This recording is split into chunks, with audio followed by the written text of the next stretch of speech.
Quantos trouxeram a sua Bíblia? Levantem-na, mostrem bem. Mas eu falei a Bíblia também, ninguém levantou celular. Se a tua Bíblia está no celular, você está com um iPad, vou perguntar de novo. Levanta aí quem trouxe a Bíblia. Muito bem, no celular, levanta o seu celular. Então vamos abrir a Bíblia. Vamos lá em Colossenses. Nós estamos refletindo aqui esse mês na carta aos Colossenses, não é? Já vamos para a sexta mensagem na carta aos Colossenses, ainda estamos no capítulo 1.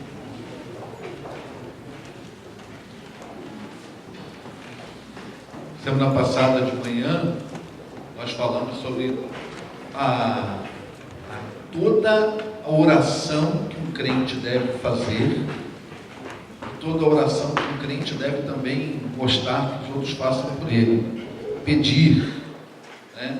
E aí Paulo fez aquela oração pelos colossenses. Depois à noite, semana passada, nós falamos sobre o nosso lugar e o que Cristo fez por nós, os benefícios que Cristo fez por nós, quando a palavra de Deus nos falou começou a tratar então do principal assunto dessa carta, que é a cristologia, a centralidade de Cristo, a supremacia de Cristo nas nossas vidas e no universo. E aí então nós vimos que Ele nos transportou, né? Ele nos resgatou do domínio das trevas e nos transportou para o reino do seu Filho amado, em quem temos a redenção, a saber, o perdão dos pecados. Nós falamos domingo à noite sobre o que Cristo fez por nós. Nós, desde que o homem pecou, o pecado, quando entra no mundo, quando o homem dá lugar ao pecado, então o pecado faz com que o homem entre no reino das trevas.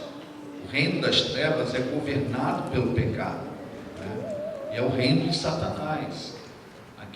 Aquelas seres criados, porém decaídos, que escolheram rebelar-se contra o Senhor, que um dia foram anjos, mas rebelaram-se e caíram. Esse é o reino das trevas. E o pecado também nos colocou no reino das trevas. Esse reino é um reino terrível, um reino mau. E a Bíblia diz que o mundo jaz no maligno, ou seja, esse reino está reinando nesse mundo. Esse reino, a Bíblia diz que Satanás Jesus chama o diabo de príncipe deste mundo. Então esse mundo todo jaz no maligno. Esse mundo é o que é. Tudo que a gente vê aí acontecendo, que nos assusta tanto, é porque esse mundo jaz no maligno. Eles são terríveis, não é? A gente não pode supervalorizar o diabo, ter medo do diabo, mas também nós não podemos subvalorizá-lo, não é? Não podemos superestimá-lo, mas não é ele é mau, ele é perverso, ele é nosso inimigo, ele tem poder, não é todo poderoso, mas ele está aí, né? E fazendo essa devassa no mundo. Vai chegar um dia, ele já foi vencido por Cristo na cruz, mas ele ainda não foi expulso desse mundo. Mas vai chegar o dia onde o reino de Deus será plenamente estabelecido, mas ele está aí, não é? E nós precisamos ter consciência disso. Então o que Cristo nos faz? Cristo, o que Paulo está querendo dizer aqui aos Colossenses, é que só há um jeito do mundo, homem, ser transportado do reino das trevas para o reino de Deus. Em Colossenses havia algumas correntes que ensinavam que o homem, através da meditação transcendental, através do cumprimento da lei, através de algumas práticas religiosas, através de algumas cerimônias, através do conhecimento esotérico, ele poderia ser transportado para o reino da luz, como acontece hoje. Tem muitas correntes por aí assim, mas Paulo está dizendo que não. Paulo está dizendo que o único meio, a única maneira é através de Cristo. E Cristo, ele então nos transporta para o reino. E esse transporte se dá porque Cristo pagou, somente Ele pagou o preço dos nossos pecados. Somente Cristo quitou a nossa dívida com Deus. E não tem como migrar de um reino para o outro sem que nossos pecados sejam perdoados, porque foi o pecado que nos colocou no outro reino. Foi o pecado que nos colocou no reino das trevas. Consequentemente, só é possível sair do reino das trevas para o reino da luz com os pecados perdoados. E os pecados foram perdoados. O nosso resgate, a nossa redenção se deu por Cristo na cruz. Foi ali na cruz. Então, fora da cruz, Paulo está dizendo isso aqui, fora da cruz não tem jeito, com o que Cristo fez por nós, o sangue derramado por Ele na cruz, é que há esse resgate, e nossos pecados são perdoados, a nossa remissão, e aí a gente pode então agora ser transformado, passar para o reino de Cristo. E aí é muito importante ressaltar que, quando a gente muda de reino, duas coisas muito importantes mudam na nossa vida. Muda o governo da nossa vida e muda a devoção da nossa vida. Agora, o governo não é o pecado mais que governa a nossa vida. Não é mais Satanás que faz para a gente o que ele quer. Agora, muda de governo. Então, salvação significa isso: mudança de governo e mudança de domínio e mudança de devoção. Quando eu me converto a Cristo, eu sou transportado e muda a minha devoção. Minha devoção agora é somente a Cristo. Muda o domínio. Quem domina agora não é mais o pecado. Quem domina a minha vida é o Espírito Santo de Deus que me habita. Muda a devoção. Agora minha devoção é a Deus. Minha devoção ao Senhor. É isso que Paulo está dizendo aqui. Depois ele segue falando sobre a supremacia de Cristo. Ele é a imagem, versículo 15, vamos lendo aí comigo. Ele é a imagem do Deus invisível. Ou seja, como nós fomos criados para Deus, como nós fomos criados para relacionarmos com Deus, nós temos o homem, o ser humano, ele clama pela transcendência, ele clama. Por isso que existem tantas religiões no mundo, por isso que você pode ir naquela tribo lá onde nunca chegou um missionário, nunca chegou ninguém, e eles adoram uma divindade, porque a alma humana clama por isso. Então, ou seja, o ser humano, ele tem um desejo de conhecer Deus. O ser humano, consciente ou não, ele tem uma sede de Deus na alma. Ele tem a sede. E aí, o ser humano começa então a buscar muitas maneiras de encontrar Deus. Mas o que Paulo está dizendo é que somente Cristo é a imagem do Deus invisível. Cristo é a perfeita revelação de Deus. Então, somente em Cristo, de fato, nós podemos conhecer Deus tal como Deus é. Somente em Cristo eu conheço o amor de Deus tal qual é. Somente em Cristo eu conheço a misericórdia de Deus tal qual é. Somente em Cristo eu conheço a graça de Deus tal qual é. Somente em Cristo eu conheço a bondade de Deus tal qual Ele é. Somente em Cristo eu conheço a onipotência de Deus tal qual é, a transcendência, a onipresença, a onisciência.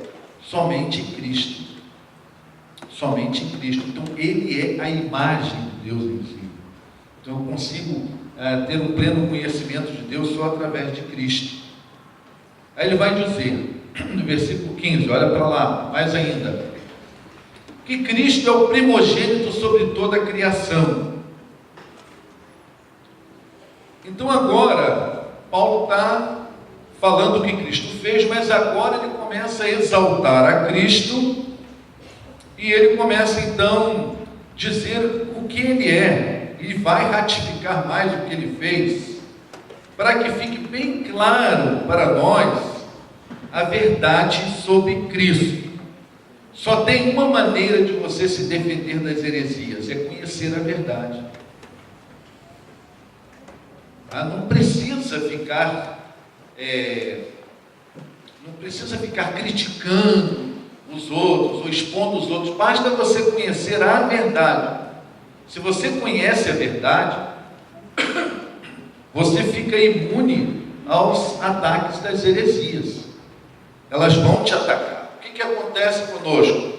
Nós estamos vivendo um tempo em que nós não estamos interessados em conhecer a verdade. Nós só estamos interessados.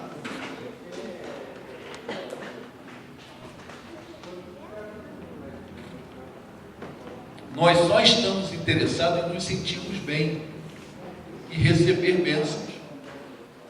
Então nós precisamos definir que tipo de crente nós queremos ser. Se você quer ser um cristão, que você só está com a cabeça na bênção, você só pensa em bênção, as suas orações são em função de bênção. Quando você vem à igreja, você pensa na bênção. A sua vida é pensando na bênção, na bênção, na bênção, na bênção, na bênção. E aí o que acontece é que você acaba não se esforçando para conhecer a verdade. Então, mergulhar, aprender e conhecer a verdade. Outra coisa é que nós vivemos uma geração de crentes cujo foco é o bem-estar. Eu quero me sentir bem, não importa aonde. Eu vou engolir qualquer heresia, não tem problema. O problema é que eu estou me sentindo bem, e vou engolindo um monte de heresia. Só que você esquece que a doutrina afeta a vida, e mais cedo ou mais tarde essa heresia vai causar vai afetar a sua vida de uma forma, Então, por exemplo, muitos colossenses tinham uma vida infeliz, pesada, porque tinham que ficar se abstendo disso, se abstendo daquilo, se abstendo daquilo, se abstendo do outro, uma vida sem graça. Por quê? Porque eles estavam crendo numa heresia. Eles estavam crendo que aquelas práticas davam a eles acesso a Deus, melhoravam o relacionamento com Deus. Não era nada disso, nós vamos ver isso mais tarde. Então, hoje, tem vários, mas esse texto de Paulo nos ajuda a nos defendermos de pelo menos dois grandes perigos hoje. Primeiro, é a teologia que nega a plena divindade de Cristo. Não é só, tem hoje igreja cristã que questionam a plena divindade de Jesus. Essa é uma teologia liberal, que fala da proeminência de Cristo, mas não fala da preeminência de Cristo. Proeminente é aquele que se destaca, proeminente é aquele que se admira, proeminente é alguém que se destaca, mas preeminente é o único, preeminente é o exclusivo. Então tem igrejas que elas colocam Cristo como proeminente, mas não como preeminente. Cristo não é exclusivo. Então, o que a Bíblia ensina é que Cristo é preeminente, não apenas proeminente. Isso é uma ameaça. Outra ameaça são essa prática, que só fala de bênção, pregam um evangelho que não exalta a pessoa de Cristo. Esse não é o evangelho da Bíblia. E Paulo disse aos Gálatas que aquele que prega outro evangelho seja considerado o quê? Quem se lembra? Anátema, amaldiçoado. Então o evangelho não é esse. Esse evangelho que em vez de exaltar Cristo, exalta a bênção. Não fala da plena divindade de Cristo, não fala da obra da redenção, não fala da primazia de Cristo, e usam práticas absurdas. Então isso é uma grande ameaça. Eu estou falando tudo isso para a gente entender o quanto é importante a gente parar para pensar quem é Jesus para nós. E Paulo começa dizendo que ele é o primogênito de toda a criação. Já disse o que ele fez. Mas o que Paulo diz quando a Bíblia está dizendo que ele é o primogênito de toda a criação? Aí chega, se você não tiver avisado, vai bater um testemunho de Jeová na sua casa e vai dizer assim, ó, Cristo não é Deus não, porque está aqui, ó, está escrito que ele é o primogênito, então ele foi criado, ele foi o primeiro a ser criado. Mas quando a gente vai ler a Bíblia, quando você vai estudar a Bíblia, você vai ver que quando a Bíblia fala de primogênito, ela não se refere, nesse caso e em alguns outros casos, ao tempo, mas sim ao lugar, à situação. É um título de honra. Dar o título de primogenitura é um título de honra, é o primeiro em importância, é que carrega a ideia de prioridade, de superioridade, de preeminência, de supremacia, como nós vamos ver daqui a pouco. O primogênito indica o privilégio de ser eleito ou escolhido para ocupar uma alta posição de honra, e no caso de Cristo a mais alta. Por exemplo, quando Deus mandou Moisés procurar o faraó, você vai dizer o seguinte a faraó: assim diz o Senhor, Israel é meu filho, o meu primogênito. É a mesma coisa que está servindo a Cristo. Quando ele diz que Cristo é o primogênito, ele está dizendo que foi o primeiro filho que nasceu, mas é o que ocupa a mais alta honra. Israel é meu filho, Israel é meu primogênito. Então, esse é um título de honra, é o primeiro em importância. Esse povo, ele estava falando também, fala em Salmos 89, 7, quando se refere ao rei Davi, chamando de meu primogênito, mais elevado dos reis da terra. Está falando da posição de honra, do privilégio de receber o título de primogenitura de Davi. E por assim vai. Então, Cristo, ele é o nosso primogênito, ele é o primeiro em importância nesse sentido. Esse fala então da autenticidade de Cristo como substituto real do Pai, como representante do Pai, e não pelo fato do tempo em que nasceu. Então, Cristo, ele é o primogênito. Outros exemplos que a gente pode dar na Bíblia sobre esse caso, né? Então aqui o autor está se referindo ao lugar de Cristo, ao lugar de Cristo. Cristo é o primogênito de toda a criação. Se refere ao senhorio de Cristo, à divindade de Cristo. Ele é o primogênito da criação, porque tudo foi criado em Cristo. Tudo foi criado por meio de Cristo e tudo foi criado para Cristo. É isso que significa, certo? Em Colossenses havia um ensino que o mundo era governado por seres angelicais. E que esses seres angelicais, eles se organizavam no governo hierárquico, e que eram esses seres angelicais que faziam a mediação entre Deus e os homens.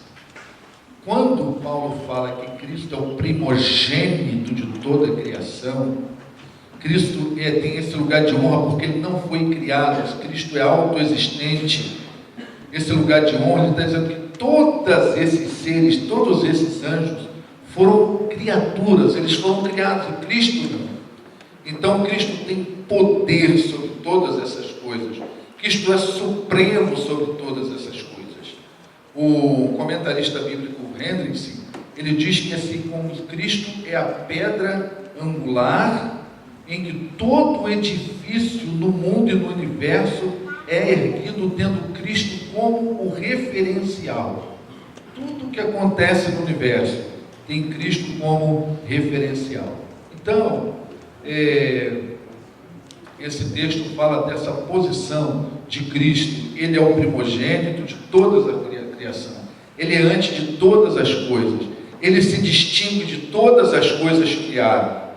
Todas as outras coisas passaram a existir num determinado momento, no tempo e no espaço. Mas Cristo não.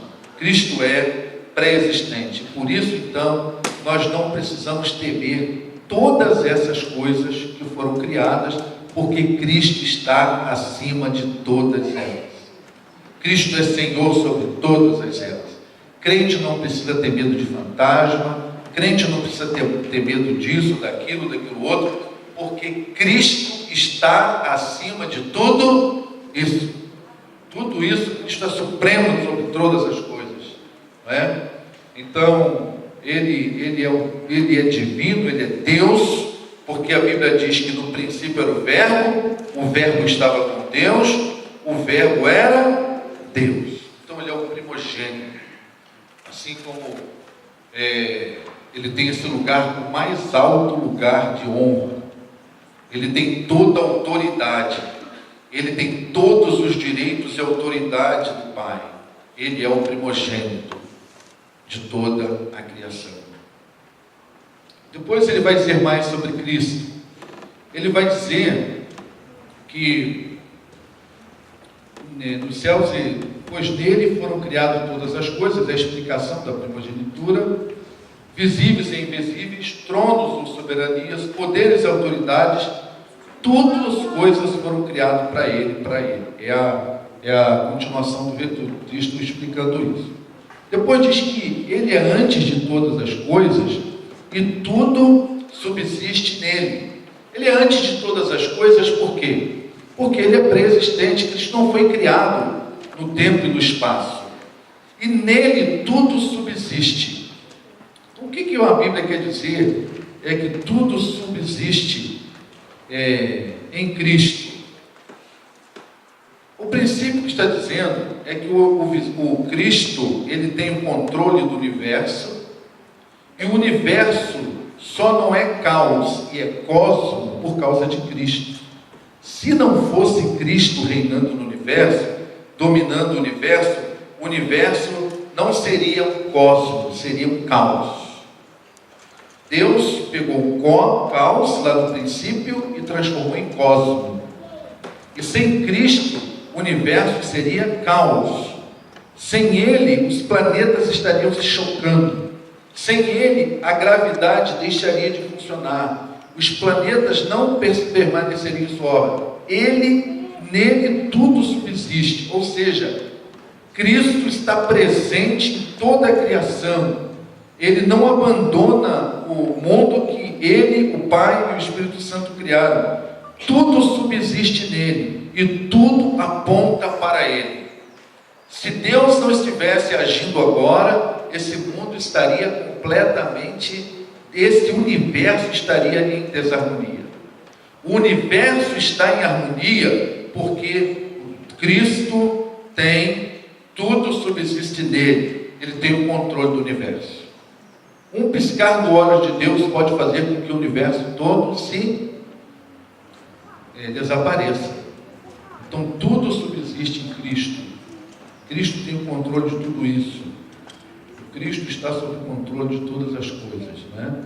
Então, quando a gente ouve essas notícias de que vai um asteroide se chocar com a Terra e a Terra vai acabar e tal, fique certo de uma coisa: Cristo, tudo subsiste em Cristo. Tudo isso só acontecerá com a permissão de Cristo, com a permissão de Deus, né? Tudo subsiste, nele tudo subsiste. Ok? Depois ele vai falar mais sobre Cristo. Então esse é o nosso Cristo. Diz que ele é a cabeça do corpo da igreja. O que quer dizer que Cristo é a cabeça da igreja? Ele é seu chefe, ele é seu guia, é ele quem rege a igreja, ele tem autoridade para governar a igreja. É para quem os fiéis, para quem os crentes, para quem nós devemos olhar. É Cristo que traz a unidade do corpo, nós dependemos dele. Então Cristo é a esfera na qual a igreja foi criada. É Cristo quem sustenta a igreja, é Cristo quem dá direção à igreja. Então, naquela igreja, lá em Corinto, havia uma situação muito complicada, é que havia uma influência a fim de que a igreja buscasse a orientação e a direção da filosofia. Havia uma outra influência de que fosse no legalismo. Havia uma outra influência que era o ascetismo. O que é o ascetismo? É uma doutrina filosófica que defende a abstenção de prazeres, a abstenção de prazeres para você se aproximar mais de Deus, ser mais perfeito. Isso é ascetismo. Alguma influência disso. Paulo vai frisar: quem é o cabeça da igreja é Cristo. Quem rege a igreja é Cristo. É de Cristo que a igreja tem que receber orientação. Vamos abrir comigo lá em Colossenses 2, versículos 8 a 10. 2, 8 a 10. Ele vai dizer assim, todo mundo já achou? Tenham cuidado que ninguém os escravize a filosofias vãs e a enganos que se fundamentam nas tradições humanas e nos princípios elementares deste mundo e não em Cristo. Cristo é o cabeça. Então o que ele está dizendo? Tenham cuidado para ninguém escravize vocês com as filosofias vãs e com os enganos que fundamentam-se nas tradições humanas e nos princípios elementares. Quando Cristo deixa de ser o cabeça da igreja, é quando a gente começa a dar mais valor às vãs filosofias humanas, e isso passa a reger a igreja mais do que Cristo. Outra coisa que ele fala é sobre o legalismo. Vamos ver comigo lá o capítulo 2, a partir do versículo 11.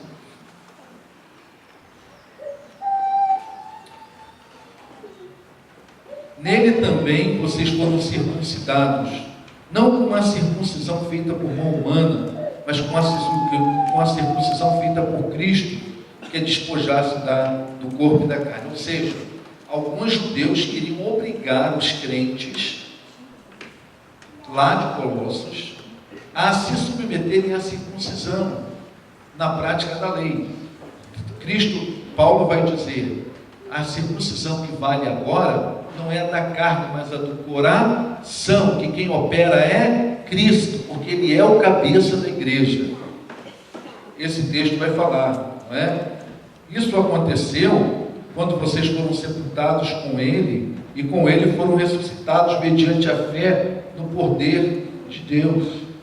Então ele vai falar sobre, nesse demais texto, versículo, sobre se a lei torna o cabeça da igreja, se você então está destronando Cristo, tirando Cristo do centro da cabeça da igreja.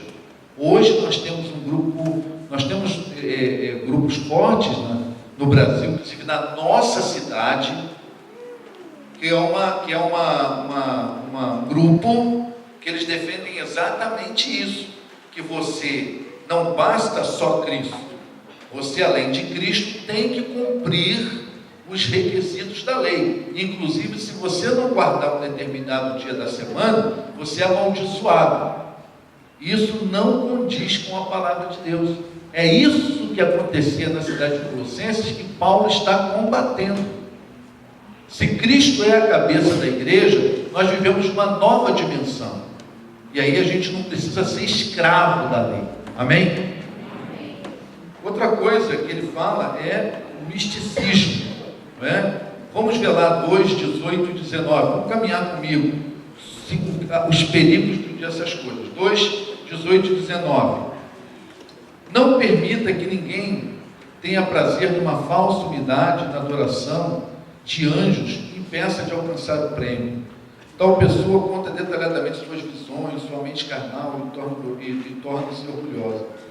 Trata-se de alguém que não está unido à cabeça, a partir do qual todo o corpo sustentado e unidos por ligamento e juntas efetua o crescimento dado por Deus.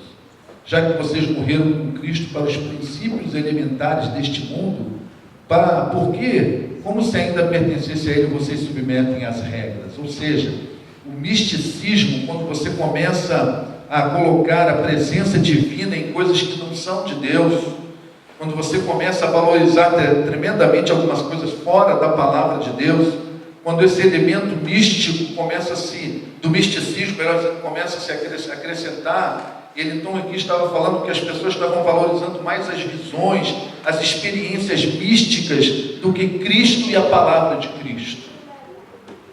Ele diz que essa é uma forma de você tirar Cristo de cabeça da igreja. Cristo é suficiente, meus irmãos. O que Paulo vai falar para nós é: Cristo é suficiente. Tá? E aí uma forma de ascetismo, vamos ver lá, 2:20 a 23. O que ele vai dizer? 2:20 a 23. Já que você, deixa eu ver se eu anotei certo. 2:20 a 23. Aí sim, qual é uma forma do ascetismo? Já que vocês morreram com Cristo para os princípios elementares deste mundo, como se ainda a ele pertencesse, a ele se submetem a regras: não manusieis, não prove, não toque. É uma forma de ascetismo, é uma forma de você achar, porque você não toca isso, porque você não faz isso, porque guarda isso, porque guarda aquilo, isso te aperfeiçoa e te aproxima mais de Deus. Isso, o que acontece quando a gente começa a viver assim? A gente vai fazendo com que a pessoa de Cristo perca a sua preeminência. A gente vai fazendo com que a pessoa de Cristo perca o seu significado. Cristo é a cabeça, é Ele que rege, é Ele que orienta, é Ele que dirige, é dele que vêm as direções. E a igreja, tendo a cabeça com Cristo, ela não precisa disso. Paulo vai dizer que são rudimentos do mundo. Isso são coisas para aquele tempo em que você não era crente. Tendo Cristo como cabeça, não precisa de copo de água, não precisa de sal grosso, não precisa de florzinha do Espírito Santo, não precisa de lencinho do Espírito Santo. Cristo é suficiente. Isso é diminuir a pessoa de Cristo.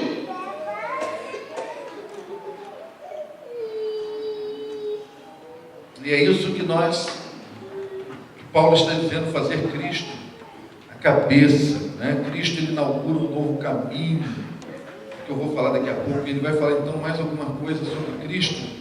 Nós vamos ver o versículo 18. Agora vamos passar para o capítulo 1. Vamos voltar lá. O que ele está falando sobre Cristo. Ele diz que Cristo é o primogênito dentre os mortos, para que em tudo tenha preeminência. O que ele quer dizer, Cristo primogênito dentre os mortos? Aqui quer dizer que Cristo foi o primeiro que ressuscitou, abrindo um caminho, inaugurando um caminho para que todos ressuscitem e não mais morram. Tem gente, quando lê esse texto, diz assim: não, pastor, mas antes de Cristo teve ressurreição na Bíblia. Como é que está dizendo que Cristo é o primogênito entre os mortos? Mas todas as ressurreições antes de Cristo, o que aconteceu com quem ressuscitou? Um dia morreu. Não é verdade? Um dia morreu. Mas Cristo é aquele que ressuscitou e nunca mais morreu. O que está dizendo? Cristo, ele inaugurou um novo caminho. Cristo inaugurou uma nova vida. Cristo inaugurou, abriu a porta para que todos os seres humanos um dia vençam a morte. Para que ninguém mais seja escravo da morte. Então ele abriu, ele é o primogênito dentre os mortos, mas ele abriu esse caminho. Só com Cristo é possível entrar nessa nova vida que vence a morte. Primogênito aqui sobre os mortos quer dizer assim: ele foi na frente abrindo um caminho, ele inaugurou o caminho da igreja, para que a igreja seja essa comunidade de salvos que vencerão a morte, vencedores sobre tudo, né? Então ele é o fundador dessa nova vida. Ele é que abriu o caminho para que todos os crentes um dia sejam também ressuscitados. Ou seja, somente Cristo permite que nós não sejamos prisioneiros da morte. Um crente é prisioneiro da morte? Não. O crente não morre. O O crente muda de vida. Aliás, é tão bom ser crente, porque das muitas coisas, quem não é crente vai morrer 2 vezes.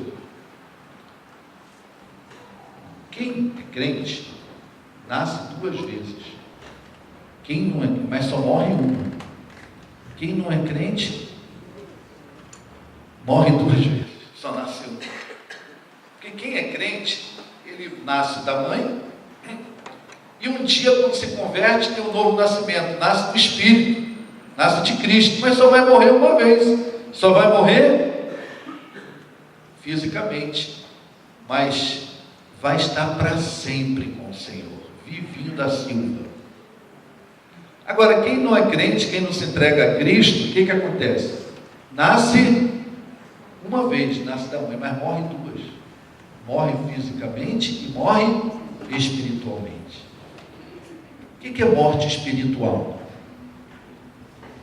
Morte espiritual não significa aniquilamento.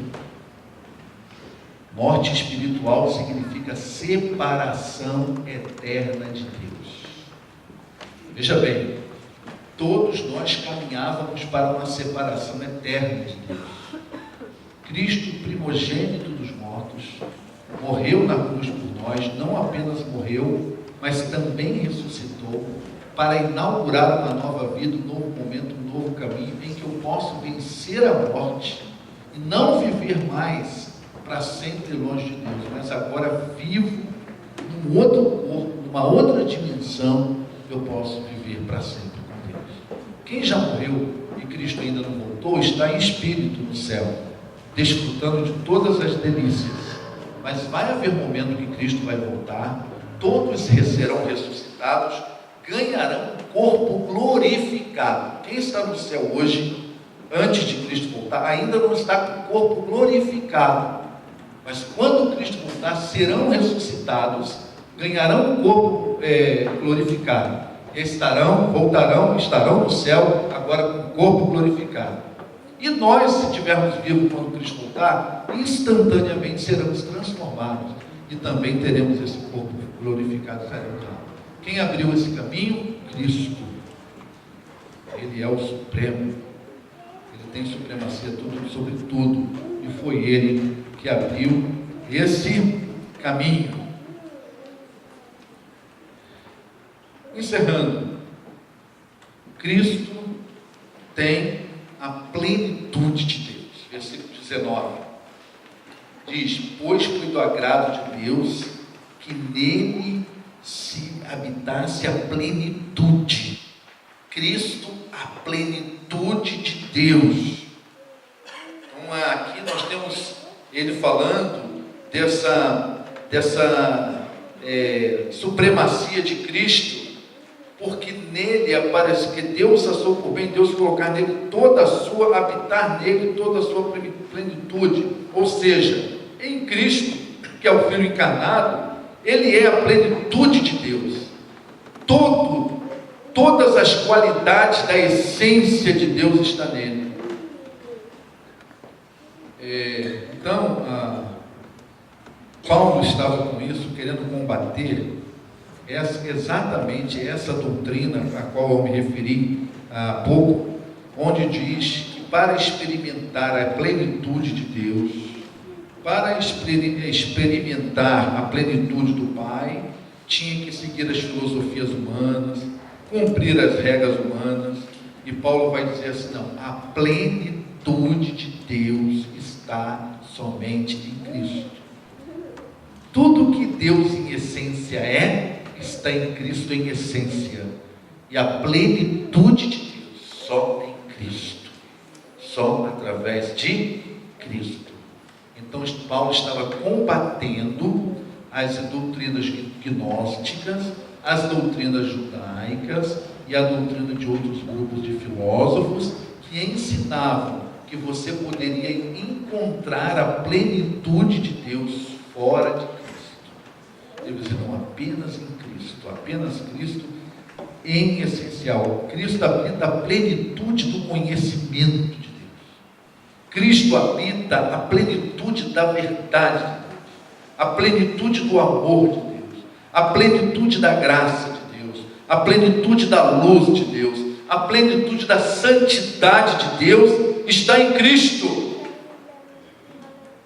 E quem está em Cristo não precisa de mais nada para conhecer a plenitude de Deus, buscar conhecer a plenitude de Deus. É Cristo, em Cristo. Só encerrando, ele diz que Cristo é o reconciliador de todas as coisas. Paulo está se referindo no versículo 20, por meio dele reconciliar-se todas as coisas, nos céus e na terra, estabelecendo a paz. É que o seguinte, que o pecado desarmonizou não só o homem, o pecado desarmonizou o universo. Em Gênesis nós vamos ver que algumas coisas que não aconteciam no universo passaram a acontecer depois do pecado. O pecado, ele desarmoniou. Quando Cristo faz a reconciliação, quando ele é o veículo de reconciliação, é porque Cristo, na verdade, ele reconcilia não apenas o homem. Reconciliar significa tornar a ser amigo. Reconciliar também significa colocar em ordem. O que é uma reconciliação de um casal? É um relacionamento que entrou em desordem e agora fica em ordem com a reconciliação. Cristo, ele coloca em ordem o relacionamento do homem com Deus, mas também Cristo coloca em ordem o universo. E isso acontecerá de uma forma ainda perfeita. É o que eu falo, do já, não é? Do já, mas algumas coisas ainda não. Então, é essa harmonização. Cristo, ele harmoniza todas as coisas através do que ele fez com a morte na cruz. Ele reconcilia não só o homem com Deus, mas ele também reconcilia o universo com Deus. Então, a obra de Cristo é uma obra completa, é uma obra de reconciliação universal do universo. Então aqui cabe-nos parar nesse momento para a gente fazer uma pergunta para cada um de nós agora. Quem é Jesus para você? O que você tem feito de Jesus? Jesus é isso tudo e muito mais, porque eu pulei algumas coisas por causa do tempo, mas Jesus é tudo isso, Senhor da criação. Ele é o primogênito, tem a supremacia, tem toda a autoridade no universo. Ele tem a primazia sobre todas as coisas. Somente Ele reconcilia o homem e o universo com Deus. Somente Cristo pode nos transportar do reino das trevas para o reino do seu Filho amado. Cristo é suficiente. Não podemos esquecer nunca disso, porque nós estamos vivendo um tempo de um cristianismo que muitas coisas estão agregadas como se Cristo não fosse suficiente. Cristo é suficiente. Cristo é o nosso preeminente. Então se entregue a Jesus, conheça Jesus, viva um relacionamento com Jesus. Em Jesus nós temos tudo que nós precisamos, tudo em Cristo. E que o nosso maior desejo sempre seja viver com Jesus, andar com Jesus, honrar Jesus, vivermos nesse mundo dignos da pessoa de Jesus, honrar a pessoa de Jesus na nossa vida e não deixar que nenhuma heresia possa nos tirar da verdade da palavra de Deus. Cristo é a verdade absoluta do universo. Esse universo tem uma verdade absoluta. O homem pós-moderno não gosta de absolutos, mas tem no universo uma verdade absoluta. Essa verdade absoluta é Cristo. É Cristo a verdade absoluta do universo. Por isso é que nós temos que pregar Cristo para todos aqueles que não o conhecem. O mundo precisa dessa verdade. Todo mundo, todas as etnias, porque Cristo é a verdade absoluta do universo. E temos que levar Cristo a todos os lugares. Que Ele nos abençoe. Amém?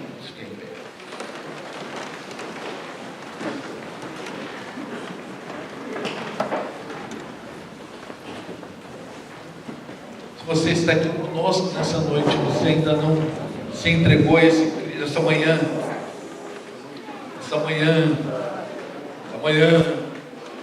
né? Volte para Jesus nessa manhã, entregue seu coração, sua vida a Cristo. Não deixe que ninguém nem nada faça com que a pessoa de Cristo perca o seu significado. Olha bem para mim. Olha muito bem para mim agora. O que eu quero dizer é isso, sabe? A coisa mais importante que Paulo quer ensinar aos Colossenses e a nós é que a gente não pode perder o verdadeiro significado da pessoa de Cristo. Nós não podemos perder isso. E hoje há muitas ameaças para que nós percamos o verdadeiro significado da pessoa de Jesus, de quem Ele é, o que Ele fez, o que Ele faz, quem verdadeiramente Cristo é. Não permita que nada faça com que você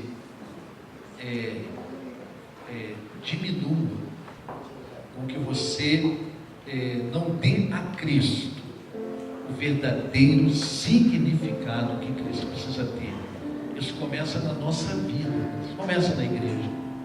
Não adianta você criticar a igreja e dizer assim, lá na igreja está acontecendo isso. Não, é em você. Primeiro lugar que Cristo tem que ter um significado verdadeiro é na sua vida, é no seu coração, é na sua mente, é no seu ser. É aí que Cristo tem que ter um verdadeiro significado. Porque se tiver, a nossa igreja vai ser o somatório de tudo isso. E vai ser uma igreja cristocêntrica. Paulo está ensinando isso. A igreja só é saudável se ela for cristocêntrica. Jesus no centro da minha vida, Jesus no centro da igreja. E aí nós temos que responder essa pergunta hoje aqui. Cristo está no centro da sua vida? A sua vida é uma vida cristocêntrica? Ou quem sabe outra coisa está no centro da sua vida? As suas decisões são baseadas em função de Cristo ou em função do dinheiro, em função da cultura, em função dos modelos do nosso tempo, em função da sociedade? Quem é que direciona você? É Cristo? É Cristo? É Ele que está no centro ou é você? Eu decido o que é melhor para mim, eu dirijo minha vida do jeito que eu quero. É você que está no centro ou é Cristo? Quem está no centro da sua vida? É Cristo? O que Paulo está ensinando, que quando uma vida, Cristo é o centro de uma igreja, centro de uma vida, tudo é diferente. Tudo é diferente. Então, se Cristo não é o centro da sua vida, esse é o momento hoje aqui de você clamar ao Senhor e dizer: Senhor, perdoe-me. Eu quero que Cristo seja o centro da minha vida. Tudo na minha vida vai acontecer a partir de Cristo. Cristo é o suficiente para me aproximar de Deus e dirigir. Amém? Vamos louvar a Deus.